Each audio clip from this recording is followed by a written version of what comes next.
Okay, this is section 1.2, part 2.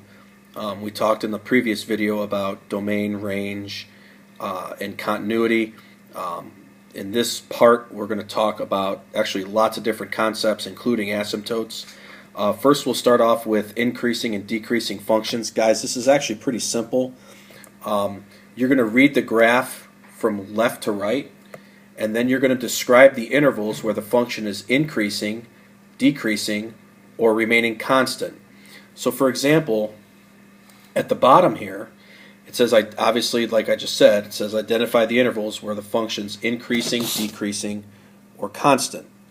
Well, you start at the left side. You always start to the left when you're doing problems like this. So here, our graph, draw that in, our graph decreases to this point. Okay, so we would write decreasing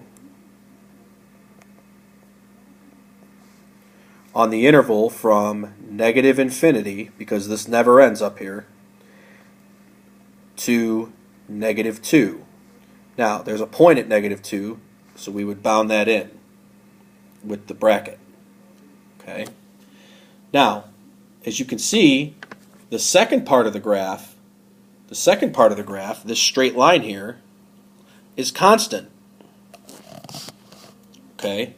So what that means is we would just write constant, write it over here, constant on the interval from negative 2, oh, whoops.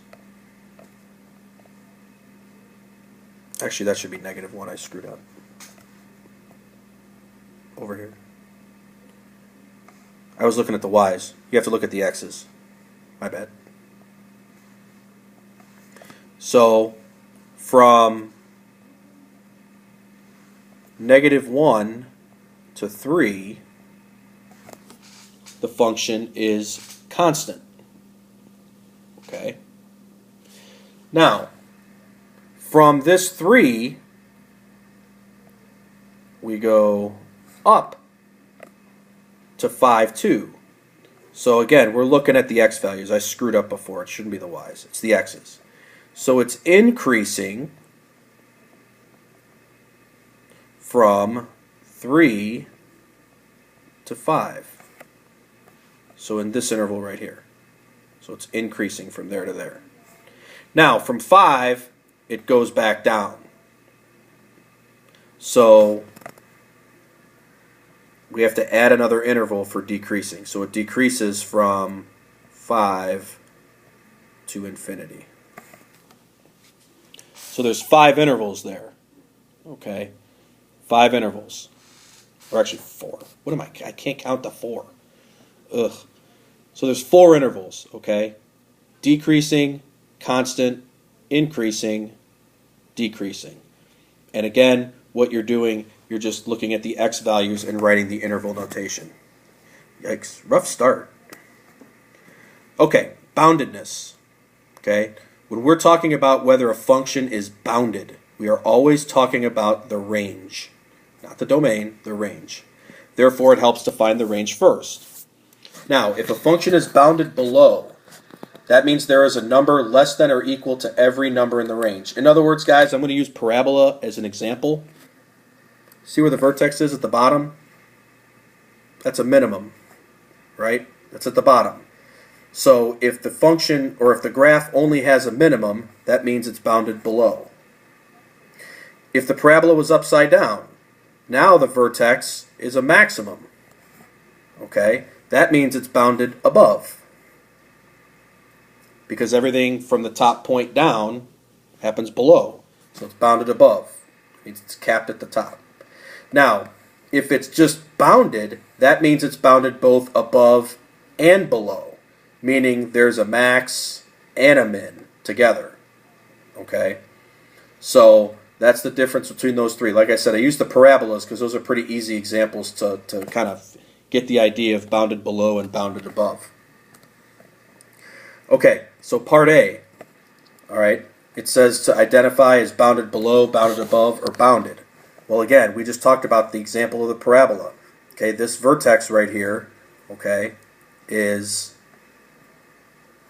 a minimum, so this is bounded below. Okay. Part B. Now, what I would do with this is I would graph it. I would graph that. Okay. And when you graph it, you're going to see, actually, I'm going to let you fill it in. You graph it, and then you tell me whether it's bounded or unbounded, or bounded above, below, or just bounded. Now, part C, my question to you is this: is there a maximum, a minimum, or both? If you notice, there is no maximum value, okay? None. There is no minimum value. In other words, there's no hump where you could say, oh, like this. You could say, oh, there's a maximum, or hey, there's a minimum. There's none of that here, okay? When that happens, it is not bounded, okay? Put the question mark there so you guys can answer that question. So I'm going to ask you guys in class about example 4, part B, and you're going to tell me what it is, okay? Bounded below, bounded above, or bounded. Or not bounded. Maybe it's not bounded. Okay, that's for you guys to find out. All right, local and absolute extremes. Okay, when finding the local extremes, find the different maximums and minimums of the function. Okay, the absolute, which they also call global extremes, is the highest local max and the lowest local max. Okay, so that means a local maximum is just one of the maxes. Okay, like in this particular case, there are 2 maximums. So those are both local maximums. But the global maximum is the max that's the highest of the 2. Okay? Now, here we have a local minimum. But we cannot say that that is the absolute minimum because, as you can see, this graph continues on down. So there are actually values that are lower than this minimum. We can call it a local minimum, but we cannot call it the absolute global minimum. Okay? So, example 5 says decide whether f of x equals x to the 4th minus 7x squared plus 6x has any local maxima or minima. If so, find the value of x at which each occurs. So, graph it in your calculator. This is also good practice for you to use your calculators. So graph it. Okay. Then use your max min button. Okay. Some of you are asking, how do you get that? Well, in your calculator you hit second trace. And I believe max is option 3 and min's option 4. Okay. By the way, the maximum, or actually let's start with the minimum. There are 2 minimums and 1 max. So one of the mins is at negative 2.06. And then one at 1.60, and then the max occurs at x. By the way, the 2 squigglies mean approximately 0.46. Okay. Now, sometimes if they ask you what is the maximum or minimum, you would just write the ordered pair. So you'd write what the y-coordinate was as well. But in this case it says, if so, find the value of x. So that's what we found, the value of x where those occur. Alright, asymptotes. We did this last year, guys. It's a line, horizontal or vertical, okay, that a graph really gets close to but never touches. Okay? So you can see here, vertical asymptote. This red line is a vertical asymptote. All right? So that means that this graph, 1 over x minus 1, gets really close to 1, but never touches it. Now, this is a really important slide, guys, because this is actually our introduction into a new world. Since asymptotes describe the behavior of the graph at its horizontal and vertical extremities, the definition of an asymptote can best be stated with limit notation. Okay? In this definition, note that x approaching a with a minus sign up there, that means x approaches a from the left. So in this slide, we would be talking about the limit as it approaches from the left, because this is from the left side. While x approaches a with the plus sign, that means x approaches a from the right. So in the previous slide, okay, we're going this way, approaching from the right. So we're kind of converging on this dotted line. Okay? So we would actually say that the limit as x approaches, well, as x approaches 1 of f of x, which is this function right here, okay, the limit as x approaches 1, well, what does it approach?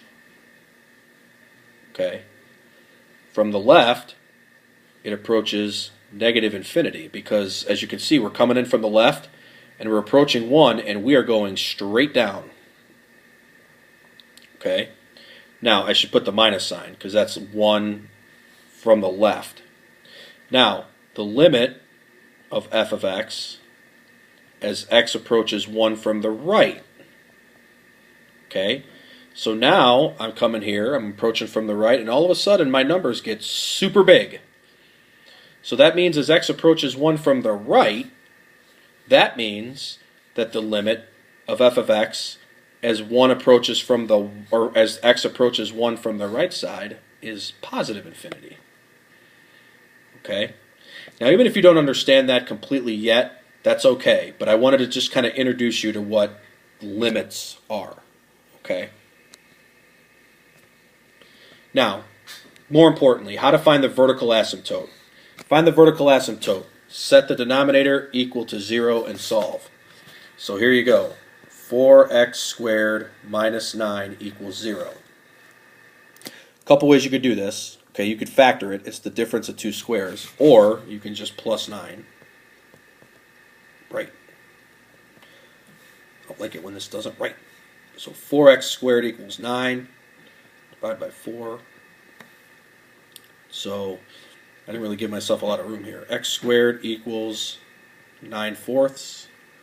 Square root, that should be a square root sign. Now, when I take the square root of a fraction, okay, I can take the square root of the top and the bottom. And it's plus or minus 3/2. So here's what that means. That means there are two vertical asymptotes. One at x equals 3/2 and one at x equals negative 3/2. Okay, so set the denominator equal to 0. Okay, solve for x, and then you have to write x equals, because these are equations of lines. You are writing the equation of the vertical line. Okay, now will they always have two vertical asymptotes? No, sometimes they'll have one. Sometimes they won't have any. Okay, but you have to set the denominator equal to 0 to find out. Now, horizontal asymptote. Okay, horizontal asymptote, compare the degrees. What's a degree? Well, degree is the highest exponent. So if the degrees are the same on the top and the bottom, okay, you take the leading coefficients of those and you divide them, and it's y equals that number. If the degree on top, if the degree on the bottom is larger, then you have a horizontal asymptote at y equals 0. Okay? If the numerator's degree is greater by only a margin of 1, Okay, so if you had like x to the third over x squared, okay, the degree is 3, degree is 2 down there, 3 minus 2 is 1. That's where the margin of 1 comes from. Then you have a slant asymptote, which you will find by doing long division. This one we're not going to do a ton with. I'm more concerned about those. Okay. All right, horizontal asymptotes. Here's the situation. Okay. The degree is 2 on top, the degree is 2 on the bottom. So they're the same. So what we do is we take the coefficients. Now, there's no number in front of x squared, so we assume it's a 1. And we take the coefficient here, which is 4. And we divide them. So y equals 1/4. That's the horizontal asymptote. Okay? It's as simple as that. Degrees are the same.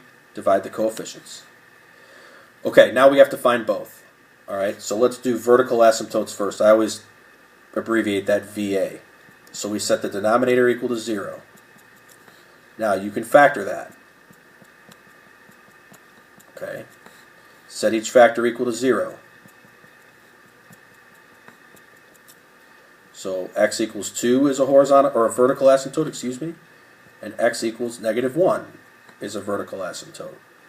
Now, horizontal asymptote. The top is degree 1. The bottom is degree 2. So the top degree is smaller than the bottom degree. That's the printer. Okay? Since that happens, we have a horizontal asymptote of y equals 0. Because remember, we said back here, if the denominator's degree is larger, then the horizontal asymptote is y equals 0. Well, here's the degree on the bottom, here's the degree on the top, the one on the bottom is bigger than the one on the top. Okay, so that takes care. I know this was a little bit long as far as the video is concerned. I apologize, but there was a lot I wanted to get to and some stuff that I wanted to explain further, okay? Make sure you watch this video. If you have questions, please let me know, okay? Have a great weekend, and we will see you guys on Monday.